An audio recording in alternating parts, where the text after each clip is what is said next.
चर्चा में हमें ज्वाइन कर चुके हैं। वीरेंद्र जी, स्वागत आपका। तो आपने 6 घंटे क्या देखा?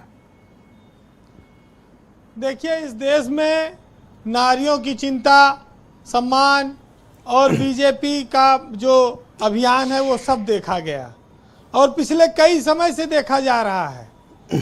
लेकिन सबसे बड़ी बात यह है कि आरक्षण के बिना क्या महिलाओं को आगे नहीं लाया जा सकता, ये एक बहुत बड़ा विषय है। क्योंकि हम लोग तो जिस सनातन धर्म से आते हैं, जिस परंपरा से आते हैं, वहाँ से हमेशा नारी का सम्मान, स्त्री को पूजनीय, माँ, बहन, बेटी, हर रूप में उसका बहुत ज़्यादा सम्मान बताया गया है।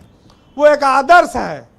लेकिन जब वो नौकरी करने जाती है, जब वो कार्यस्थल पर जाती है, जब वो बाजार में या जब वो भीड़ में जाती है, तब क्या उसके साथ वैसा व्यवहार होता है जैसा किताबों में लिखा है या जैसा लोग मानते हैं?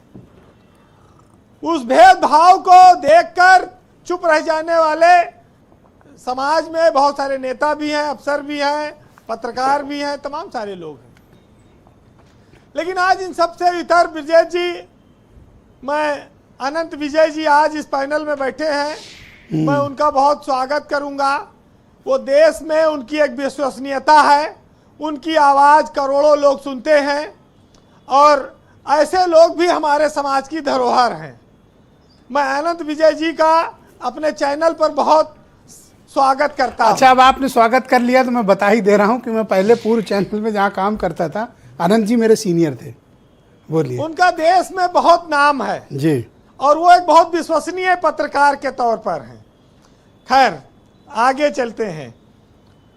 भारतीय सामाजिक परंपरा में आज आप देखेंगे जब उत्तर प्रदेश में, तो एक महिला राज्यपाल हैं, एक मेयर हैं, वो भी महिला है उत्तर प्रदेश लखनऊ में, सुषमा खरगवाल, और एक महिला राज्यपाल को इस्तीफा दिलाकर उत्तराखंड से बीजेपी ने उत्तर प्रदेश में मंत्री बनाया है। कितना संयोग है, आप इसको देखिए। हाँ, ये वही बात हुई कि विधायकी से इस्तीफा दिला के सभासद बना दे। अगर आप देखिए, अगर कुछ करना है सरकारों को जी, तो प्रधान पति, प्रमुख पति, विधायक पति, सांसद पति वाला टैग खत्म कराएं। महिलाओं को अगर आरक्षण देना है, संसद में नहीं पास हो पाया, कोई बात नहीं, राजनीतिक दलों पर कोई सरकार का कानून लागू नहीं होता, अपने टिकट में दे दें। 33% कौन रोक रहा है? वो तो खुद मालिक है इसके, इसमें कोई समस्या भी नहीं आएगी। लेकिन नहीं देंगे। देखो, सदन में भले निंदा प्रस्ताव पारित हुआ हो वीरेंद्र जी, लेकिन हम और आप मिलकर आज एक प्रस्ताव पारित कर दें कि 33% का टिकट देना अनिवार्य है। जो नहीं देगा उसको हम लोग महिला विरोधी कहेंगे। हाँ, ये बात आ जाए इसमें तो इसका प्रस्ताव हम आप मिल के पास करते हैं, इन सब की निंदा करेंगे हम लोग। कांग्रेस तो इसमें 50% पे है इसमें उत्तर प्रदेश में। दो में एक है इनके पास, मोना जी बैठी हैं। सबसे ज्यादा आगे तो कांग्रेस है जी। वैसे देखिए, एक चीज बताऊं आपको, मैं इसमें, हाँ कुछ कहना जी? बोलने आप, बोलने मैडम, बोलने। मैं एक बात वीरेंद्र जी कह रहे हैं, मैं इनसे हमेशा बड़ा प्रभावित रहती हूँ। आपने जो प्रस्ताव रखा है ब्रिजेश जी, मैं उसका समर्थन करती हूँ और आपके कैमरे पे बताना चाहती हूँ कि उत्तर प्रदेश में 2022 के चुनाव में प्रियंका गांधी जी जनरल सेक्रेटरी थी और 33% नहीं 40% महिलाओं को हमने टिकट दिया था। जी जी। और आगे आने वाले चुनाव में भी हम 33% महिलाओं को टिकट देंगे। 80% की जमानत जब्त हो गई थी मैडम, ये आपने बताया नहीं। बोलिए वीरेंद्र जी, कंटिन्यू। देखिए, अब ये लोकतंत्र है, ये लोकतंत्र है। अब आप कृपया रुक जाए थोड़ा, वीरेंद्र जी को कंप्लीट कर लेने दें। इसका मतलब है वीरेंद्र जी कंप्लीट कर ले।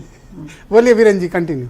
देखिए, बीजेपी ने पूरे देश में महिला आरक्षण को लेकर अभियान चलाया हुआ है, लेकिन इसी समय संयोग से पश्चिम बंगाल में उनका मुकाबला एक महिला मुख्यमंत्री से ही चल रहा है। हालांकि चुनाव हो गए हैं, परिणाम पर सबकी नजर है। दौर बदल रहा है, दुनिया बदल रही है, शिक्षा ने बहुत कुछ बदल दिया है। बेटियां अब शिक्षा के मामले में विदेशों तक अकेले जाती हैं, अपने कैरियर का चयन वो खुद करती हैं, लेकिन 100% ऐसा है ये सही नहीं है। अभी पिछड़ापन है, अभी बहुत कुछ होना बाकी है, अभी बहुत इंतजार है महिलाओं को इस देश में, गरीबी में, गांव में जो लोग बैठे हैं। लेकिन एक बात को देखकर आज और हैरत होती है जी कि जो केंद्र में महिला आरक्षण का प्रस्ताव नहीं पास करा पाए, वो राज्य में, हर राज्य में निंदा प्रस्ताव पास करा रहे हैं। बड़ी विचित्र स्थिति हो गई बीजेपी के साथ।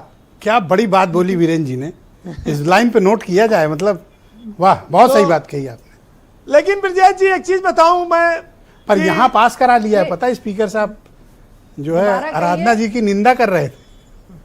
दोबारा लेकिन मैं एक चीज बताऊं आपको जी कि भारतीय सनातन परंपरा में बेटियों का तो इतना सम्मान है कि वो पिता के सर पर बैठ सकती हैं, बेटों को यह अधिकार नहीं दिया गया है।